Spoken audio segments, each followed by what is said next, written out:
ॐ सर्वमङ्गलमाङ्गल्ये शिवे सर्वार्थसाधिके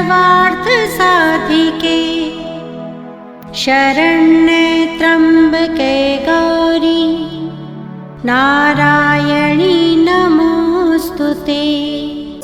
ॐ सर्वमङ्गलमाङ्गल्ये शिवे सर्वार्थसाधिके शरण्ये त्र्यम्बके गौरी नारायणी नमोऽस्तुते। ॐ सर्वमङ्गलमाङ्गल्ये शिवे सर्वार्थसाधिके शरण्ये त्र्यम्बके गौरी नारायणी नमोऽस्तुते। हाथ जोड़े स्वयं आ जाएगी। आप वो चिंता कर रहे हैं कि छोटी छोटी बातों में महाराज आप जैसा राजा चिंतित हो, अच्छा नहीं लग रहा, अच्छा नहीं लग रहा। और वो गया और बातें तो यूं करके जा रहा था जैसे कि जाते ही पता नहीं क्या कर देगा। बहुत बड़ी सेना की, देखिए एक तरफ कह रहा अबला नारी है, अरे महाराज आप परेशान है, हल्का सा जहां आपकी ताकत को थोड़ा भी अंदाजा कर दो वो खुद घबरा जाएगी। एक तरफ ऐसी बात कर रहा है और दूसरी तरफ दो नारियों से निपटने के लिए 60,000 अपने चुनिंदा सैनिकों को लेकर, ऐसे होते भी एक दो स्त्री से निपटने के लिए 60,000 चुनिंदा सैनिकों का एक बहुत बड़ा समूह लेकर चल पड़ा। पहुंच गया मां के सामने और इस मां के सामने जाते इसके ऊपर भी एक चमत्कार हुआ। कहते ना जहां तेरा नाम रहता वहां पाप रहता ही नहीं, वहां नकारात्मकता रहती ही नहीं। तो कुल मिलाकर ये भी हाथ जोड़ने लगा। वहां से तो बड़ी बड़ी बात करके आया था, हाथ जोड़ने लगा। कहता था मेरी बात मान जाइए, चलिए ना मेरे राजा के पास, बात को क्यों बढ़ा रही हैं?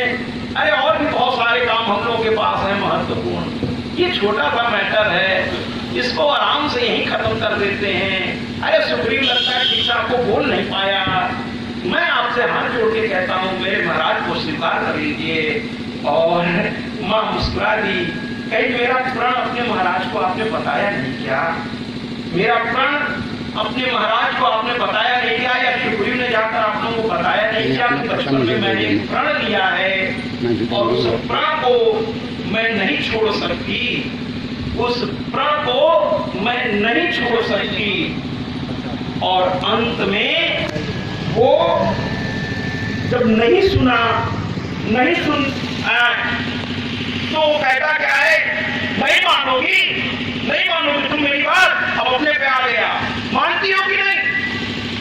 महाकालिका ने कहा तुम्हारी मां के सामने, मतलब तुम्हें मर्यादा ध्यान नहीं है। और मां को हल्का सा क्रोध आया, पूरा आता तो पता नहीं क्या हो जाता, हल्का सा क्रोध आया। उन्होंने कहा जैसे ही कहा दोनों उल्टे पैर भागे, पलट के देखे भी नहीं कि स्थिति क्या है। सारी सेना भाग चली, चिल्ला दिए महाराज बचाइए।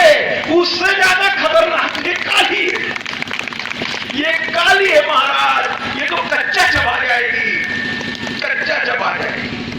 दौड़ गए राज्य में।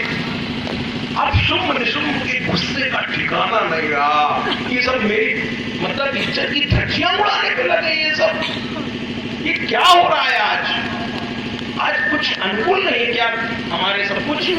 ये क्या हो रहा है? एक के बाद एक स्त्री आई, इतना सब कुछ बदल रही है। उसने बिना देर किए धूम्रलोचन से कहा ये कायर है। धूम्रलोचन ऐसे लोगों के आसपास चापलूस बहुत होते हैं, याद रखिए।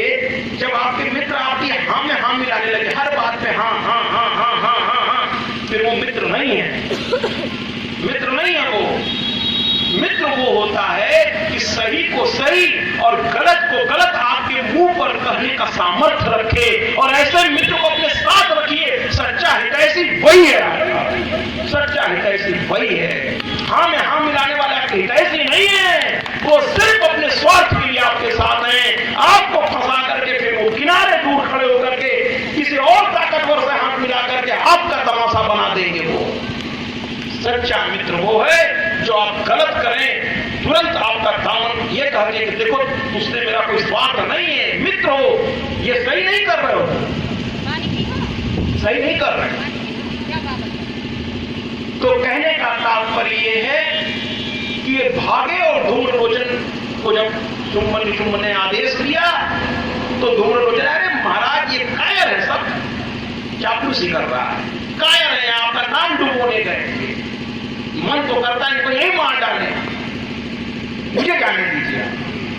खुश हो गया शुंभ, खुश हो गया, कहा जाओ, और अब तक जो कुछ मूर्खों ने गड़बड़ किया सब सही करके आना। बाहर निकला और धीरे से चंद्रमुंड से पूछता है हल्के से, सही में काली थोड़ा खतरनाक लग रही है क्या? देखिए जरा, राजभवन में कुछ और बात कर रहा है, एकांत में कुछ और बोल रहा है। दुष्ट की प्रवृत्ति होती है, मन में कुछ और है, वाणी में कुछ और है, चिंतन कहीं और जा रहा है, कर्म कुछ और है। जिसका सब कुछ अलग अलग दिशा में हो वही तो विकृत मानसिकता का व्यक्ति है। जिसकी वाणी भी एक है, चिंतन भी एक है, जो यहाँ है वही यहाँ है, वही यहाँ भी है, वही यहाँ भी चल रहा है, सब एक है, वो सात्विक व्यक्ति है, वो सात्विक है। अब ये अंदर से पूछ रहा है, उन्होंने कहा जाओ तो मुलाकात होने ही वाली है, इंट्रोडक्शन हो जाएगा, जा ही रहे हो ना, बड़ी बड़ी बात करके निकले हो, तब जाओ। ये इतने कहा नहीं, 60,000 नहीं चाहिए सेना, कई ऑप्शन ही बुला, चंड हल्के लगे क्योंकि भाग आए, पता नहीं वहां कौन है, तो पूरी लेके सिक्योरिटी चला। आजकल तुमने देखा विशिष्ट लोग बड़ी सिक्योरिटी लेके चलते हैं, हम और आप कभी भी कहीं भी चलते थे, हम लेते में रखते, हम लोग चलते थे। कुछ तो आजकल एक स्टेटस सिंबल भी हो गया है, 4-5 गनर साथ में हो तो स्टेटस सिंबल का हो गया। तो आप शायद समझ नहीं रहे, अगर आप बहुत सिक्योरिटी रखेंगे ना, आप अपनी कमजोरी ही जाहिर कर रहे हैं। हाँ, कुछ लोगों के साथ समस्याएं होती हैं, रखिए, लेकिन केवल स्टेटस के लिए आप अपनी कमजोरी जाहिर कर रहे हैं। आप लोगों को ये संदेश दे रहे हैं कि आप अकेले में सक्षम नहीं है, शायद आपको लोगों की जरूरत है। समझ रहे हैं? मैंने कहा ना, व्यासपीठ से केवल एक था राजा, एक थी रानी, दोनों मर गए, खत्म कहानी कहने नहीं आया। मैं कुछ हर कथा से आपको बताने आया। तो ये लेके चला, फिर सामने गया और सबसे पहले ये कौशिकी से कुछ नहीं कह रहा, और दबा के कोशिश करते मेरे महाराज से शादी कर, ये सीधे काली की ओर गया, जिससे वो डर रहा था। अपने डर को हटाने के लिए का पहले से को ही नियंत्रण में लेते हैं तो कौशिकी अपने आप नियंत्रण में आ जाएगी। तो कहता अरे काली विकराल मुख वाली, बता तू क्या चाहती? सीधे काली ने कहा कुछ नहीं चाहती, बस एक ही चीज चाहती हूं कि तुझ जैसे विकृत मानसिकता के आताताइयों का विनाश। मेरी उत्पत्ति ही इसीलिए, तू जीने का अधिकारी नहीं है। जो दूसरे के मूल अधिकारों का हनन कर दे, जो संविधान भी हमें देता है मूल अधिकार, उसका भी जो हनन कर दे, उसे फिर समाज में सरकार भी नियमावली बना रखी है, उसे समाज में रहने का अधिकार नहीं है, फिर नहीं है। तो मां ने कहा तेरे जैसे आताताइयों को मारने आई हूं। उसने फिर अहंकारी था, उसके अहंकार पे चोट पड़ी, तिलमिला गया, उसने अपना खट निकाला, कहा फिर देर कैसा, शुरू हो जाओ। और काली ने कहा शुरू हो जाओ तुम, मैं तो समाप्त करूंगी, तुम शुरू हो जाओ, मैं समाप्त करूंगी। और उसके बाद भयंकर युद्ध शुरू हुआ। मां चाहती तो एक हुंकार से इनके भस्म कर सकती थी, लेकिन थोड़ा उन्होंने सोचा कर्म की प्रधानता समाज को दिखाने के लिए भयंकर युद्ध शुरू हुआ। सारे राक्षस मार डाले गए, सिंह ने कईयों को खा लिया और अंत में मां ने फिर क्रोध किया और करते करते फिर उनके मुंह से वही हुम निकला और धूम्रलोचन वहीं खड़े के खड़े जलकर भस्म हो गया। आइए तालियों से स्वागत करें। संसार से क्या हो गया, थोड़ी तो शांति आई गया, विदा हो गया। कुछ सैनिक बचे थे, भाग करके गए, महाराज महाराज। अब निशुंभ का दिमाग काम करना बंद कर दिया। फिर लौट के आ रहे हो, और तुम्हारी दशा कैसे हुई मूर्खों? तो स्त्रियों ने इतना उत्पाद मचा रखा है, अरे मैंने ये 3 लोगों को पाल रखा है, खाली बस भोजन ले रहे हो, आनंद ले रहे हो, जिम्मेदारियां उठाने का जब समय आया तो सब हथियार डाल दे रहे। ऐसे नालायकों को मैंने अपने इर्द गिर्द खड़ा कर रखा है। कहा मैं खुद जाऊंगा। तो वहां पर चंडमुंड भी बैठे थे, रक्त बीज में भी बाकी है। चंडमुंड ने कहा महाराज मैं शर्मिंदा हूं, भाग के चला है, जब से आया हूं मेरी कोई सम्मान नहीं हो रहा है, इससे तो अच्छा मौत थी, मुझे एक बार फिर से युद्ध में जाने दीजिए। भाग के चला आया, तब से मेरे सम्मान ही खत्म हो गया है। मैं युद्ध में विजयी हो गया तो लौटूंगा या वहीं मारा जाऊंगा, लेकिन ऐसी जिंदगी जिसमें सम्मान ही नहीं है, समाज सम्मान ही नहीं दे रहा है, समाज मुझे स्वीकार ही नहीं कर रहा, उससे अच्छा मौत ठीक है, वीर गति को प्राप्त होना चाहता हूं। वो भी गया, उसकी भी युद्ध शुरू हुई। अब की बार बड़े क्रोध में सब गए, पूरी मानसिक तैयारी के साथ गए कि अपनी डरना नहीं लड़ना है, और लड़ने लगे। भयंकर युद्ध होने लगा दोनों ओर से। अभी कौशकी एक बात बता दें जरा, आप आनंद लीजिए इस बात का, इतनी सेना लड़, घर से 2 औरतें नहीं केवल एक ही भारी पड़ गई। अभी काली कौशकी चुपचाप आराम से बैठे वो तमाशा देख रही हैं, काली ही काफी है। और अंत में काली ने एक हाथ में चंड, एक हाथ में मुंड का केस पकड़कर घसीटती हुई लेकर के कौशकी के सामने उपस्थित हुई और बोली बोलो इनका क्या करना है। और मां ने कहा ये यज्ञ स्तंभ में बांधने योग्य है, इनको बलि स्तंभ में बांध करके आज इस रणचंडी को इनकी बलि चढ़ा दो। मां ने देर नहीं की, खड्ग उठाया, एक झटके में चंड मुंड का सर धड़ से अलग मारे गए, मारे गए, मारे गए। खबर पहुंची वापस शुंभ निशुंभ के पास। अब वो लग रहा था अपने बगल नोच ले, क्या करे। कहने लगा मेरा नाम डुबा दिया तुम लोगों ने, आज पूरा ब्रह्मांड मुझ पर हंस रहा है। एक स्त्री हमारी एक से एक बड़े सेनापतियों को ऐसे धूल धूसरित कर रही है, अरे तमाशा है क्या। तब तक रक्त भी उठ खड़ा हुआ, उठ खड़ा हुआ, विशाल शरीर अकेले चलता था। शुंभ निशुंभ क्रोध में पागल हो रहा था। उसने कहा बैठ, तमाशा देख रहा था आपसे, पहले क्यों नहीं बताया। कहा महाराज मैंने सोचा कि मैं आखिरी आपकी कड़ी हूं, मैंने कहा जरा देख लूं ये लोग निपट लेते तो ठीक है, वरना मैं तो हूं ही। तो कहे अच्छा तू कर लेगा।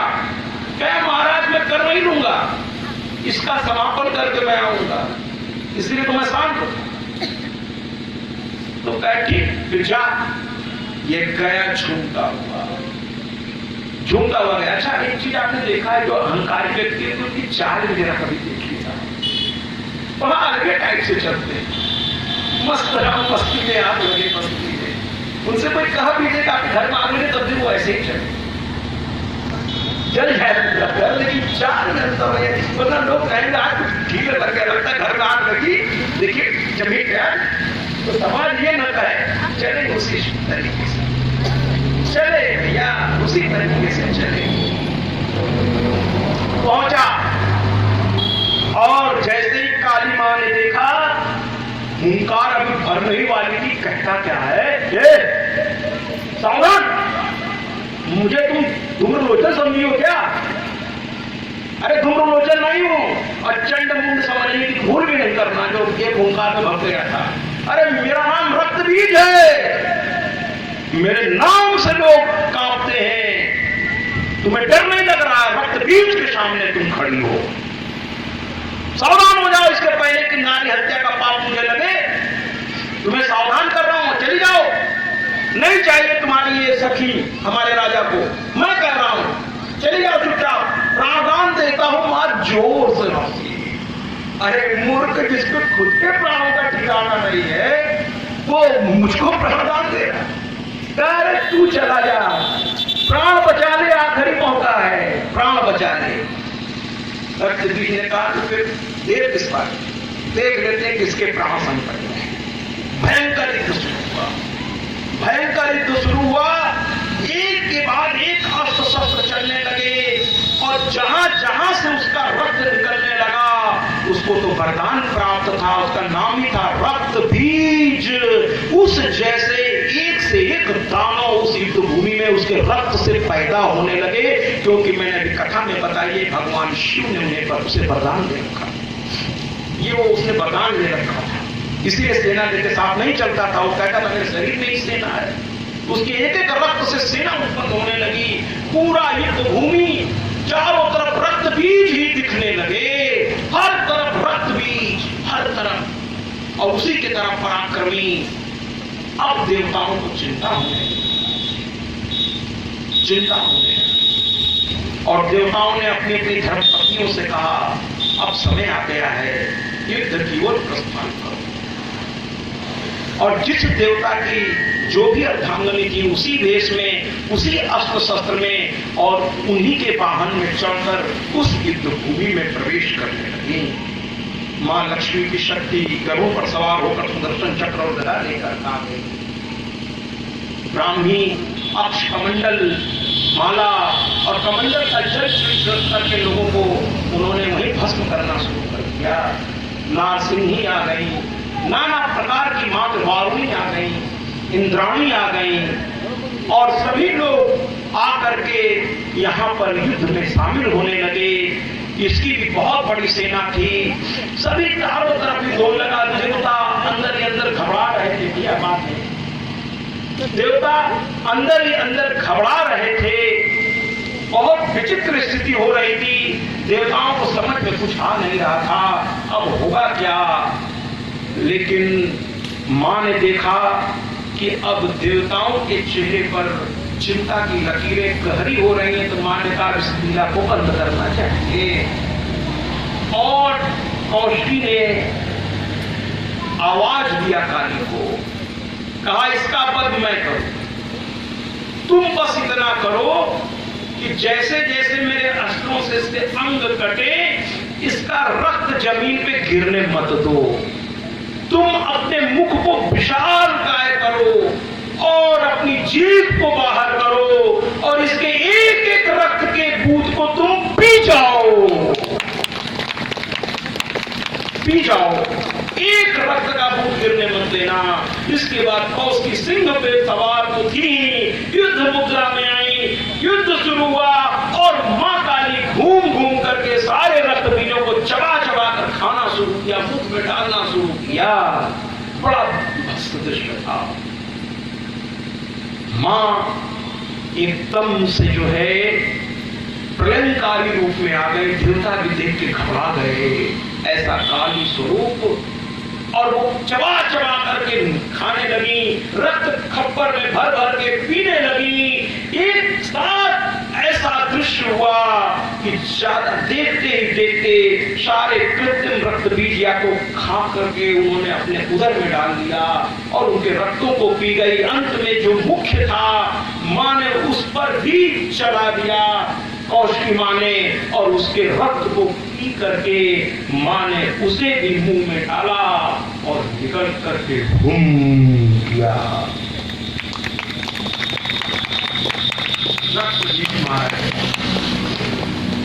अंत में शुंभ और निशुंभ आए और मां से उनकी वार्तालाप हुई। थोड़ा था तो उन्होंने अपने अपने तरीके से बात की। पहले निशुंभ आया, छोटा था, शुंभ को उसने रोक रखा था, लेकिन शुंभ पीछे पीछे आ गया था, अकेले भाई को नहीं छोड़ा। देखिए जरा इसको समझिए, पीछे पीछे आ गया। जबकि निशुंभ ने कहा था मेरे रहते आपको क्यों जाना, छोटा भी है तो आप क्यों जाएंगे, मैं जाऊंगा पहले। लेकिन जाते जाते निशुंभ ने एक अच्छी बात शुंभ से कही कि अगर मैं भी न लौटूं, मैं भी मार दिया जाऊं, तो भैया समझ लेना कि फिर ये हम लोगों ने जो अनजाने में काल मांगा था ये वही स्त्री है। और ऐसे में कभी कभी युद्ध जीतने के लिए 2 कदम पीछे भी हटना पड़ता।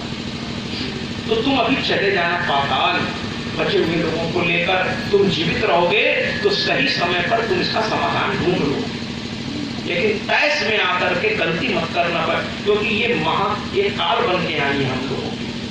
हम लोग भूल कर चुके हैं। ब्रह्मा से मैंने कहा था पुरुषों से नहीं मारा जाऊं, और ये स्त्री बहुत सोची समझी रणनीति के तहत कार्य हुआ।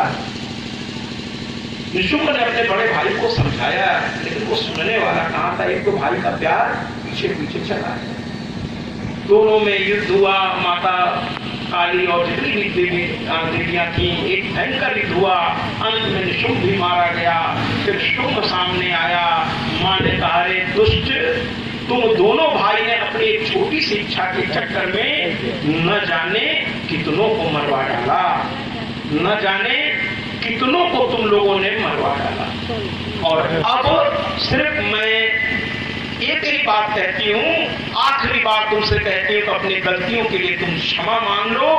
मैं तुम्हें प्राण दान, देखिए माँ कितनी दयालु है, कहते प्राण दान दे दूंगी और देवताओं का हिस्सा उन्हें वापस कर दो। तुम भी अपने लोक में, पाताल लोक में जाओ, आराम से रहो, उनको उनका हिस्सा दे दो, वो स्वर्ग लोक में रहे। सब निर्धारित है, प्रकृति की व्यवस्था को अव्यवस्थित मत करो। लेकिन कहाँ सुनने वाला था। उसने कहा, बात है ज्ञान मत दो। आप दुष्ट को समझाने जाएंगे तो वो सुनेगा नहीं, उल्टे वो आपसे ही भिड़ जाएगा। कहा ज्ञान मत दो, अस्त्र उठाओ। मां ने कहा जैसी तेरी इच्छा। दोनों में भी भयानक युद्ध हुआ और अंत में मां उसके सीने पर पैर रखा और अपना त्रिशूल उठाया और उसके सीने में पूरा का पूरा त्रिशूल उतार दिया। शुंभ भी मारा। जयकारा शेरावाली का, बोल साचे दरबार की। इसी के साथ ये युद्ध पूरा समाप्त हो गया। मां पुनः देवताओं के सामने प्रकट हुई। देवताओं ने उनकी स्तुति की और इसके बाद आइए अब दूसरी कथा की ओर प्रवेश करते हैं। सूरत और समाधि वैश्य की कथा। राजा सूरत ये मुस्कुरा रहे हैं। अचानक सूर्य के पुत्र रेवंतक उच्च शर्वा घोड़े पर बैठकर लक्ष्मी और नारायण के दर्शन के लिए चल पड़े हैं घर से और वैकुंठ में उन्होंने प्रवेश किया। और जैसे जैसे वो नजदीक आ रहे थे उनका तेज इतना था, पिता का तेज पुत्र में तो होता ही है, तो सूर्य भगवान का तेज उनमें भी स्थापित था। दूर से बहुत दैदीप्यमान हो रहे थे वो, इतने तेज रोशनी। भगवान विष्णु कौन है, जब तो अंतर्यामी है। लेकिन लीला देखिए, उन्होंने लक्ष्मी जी से पूछ लिया ये कौन आ रहा है। कहीं सूर्यदेव तो नहीं आ रहे हैं आज हमसे मिलने, स्वागत करना होगा ना भाई। जैसा व्यक्ति तो दरवाजे पर आता है उस हिसाब से उसका स्वागत भी करना पड़ता है, और कोई भी अतिथि आ जाए तो उसका स्वागत तो करना ही पड़ता है और योग्यतानुसार का ध्यान भी रखना पड़ता है कि अतिथि है कौन। स्वागत तो सबका करना है, अतिथि देव हो। तो कहीं कहीं सूर्यदेव तो नहीं है, इस हिसाब से आदेश दिया जाए सेवकों को, आ रहे हो उनका स्वागत होना चाहिए। लेकिन लक्ष्मी जी सुनी ही नहीं उनकी बात, जो यहाँ अक्सर आचार्य दिखाई दे रहा है। सुनी ले रहे हैं, वो आवाज दे रहे हैं, अरे सुनो तो, अरे सुनो तो, सुनो तो। और लक्ष्मी जी का नजर कहां टिकी हुई है, उस घोड़े पर जो उच्च श्रवा है। समुद्र मंथन में लक्ष्मी के साथ वो भी प्रकट हुआ है और अपने भाई को देखकर लक्ष्मी थोड़ी देर के लिए एक तक देखे तो मेरा भाई है।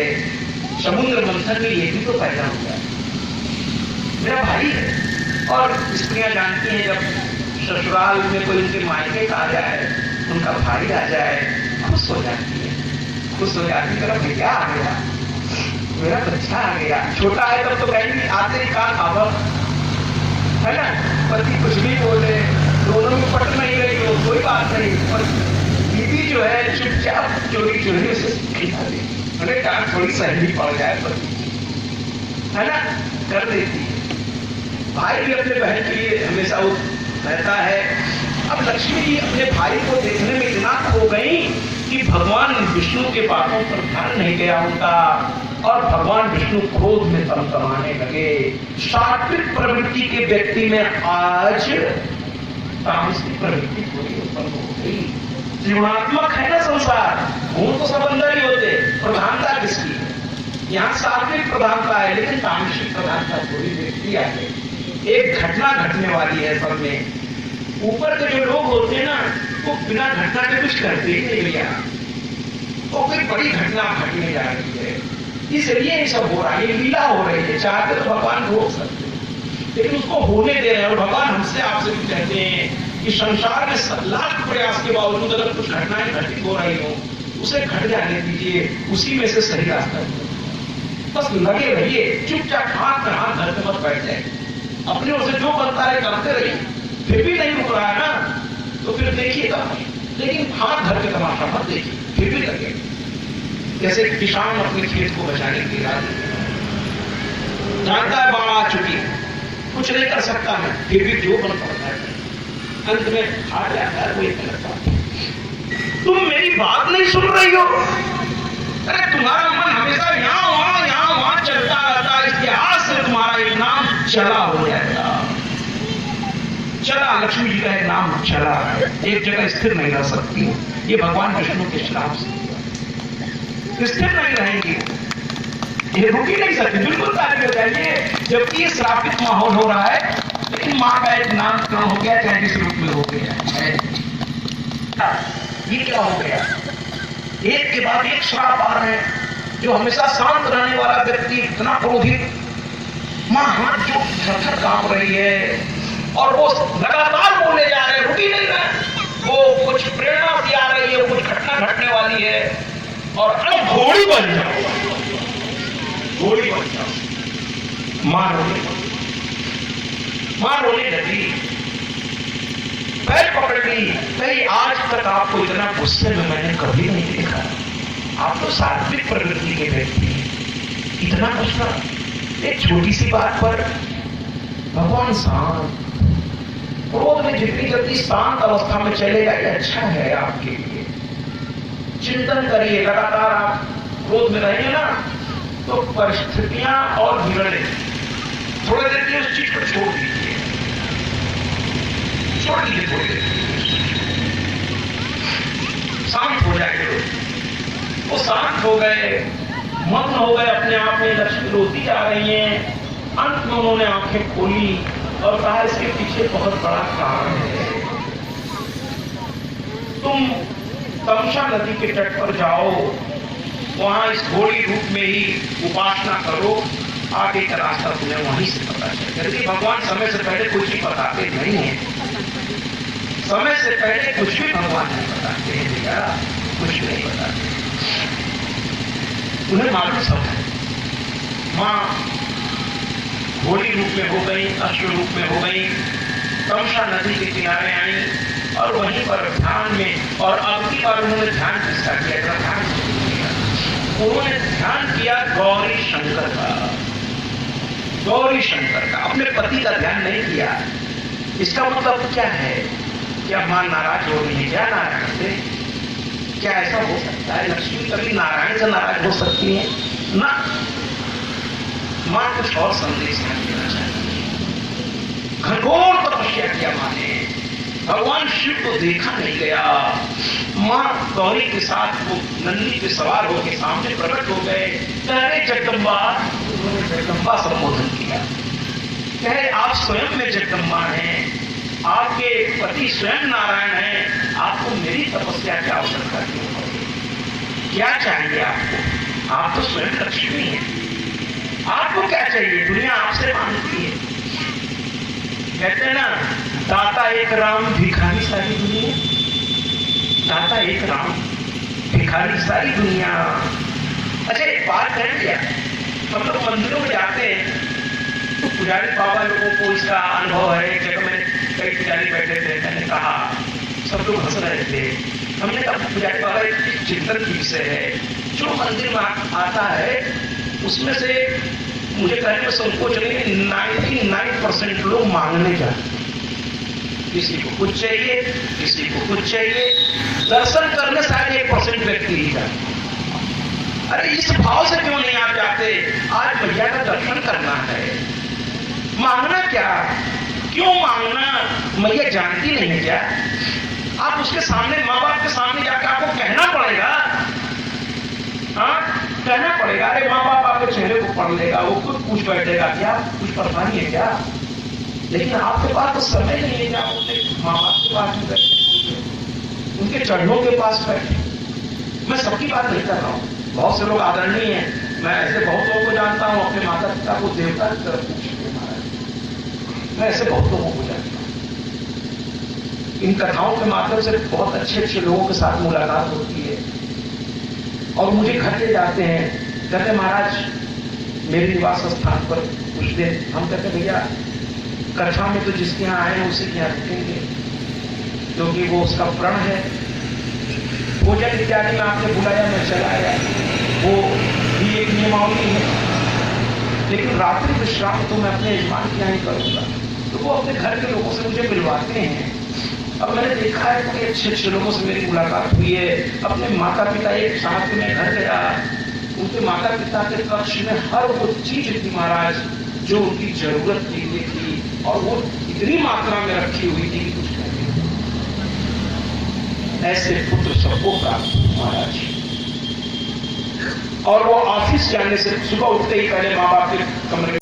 ओम सर्वमंगल मांगल्ये शिवे सर्वार्थ साधिके शरण्ये त्र्यंबके गौरी नारायणी नमोस्तुते।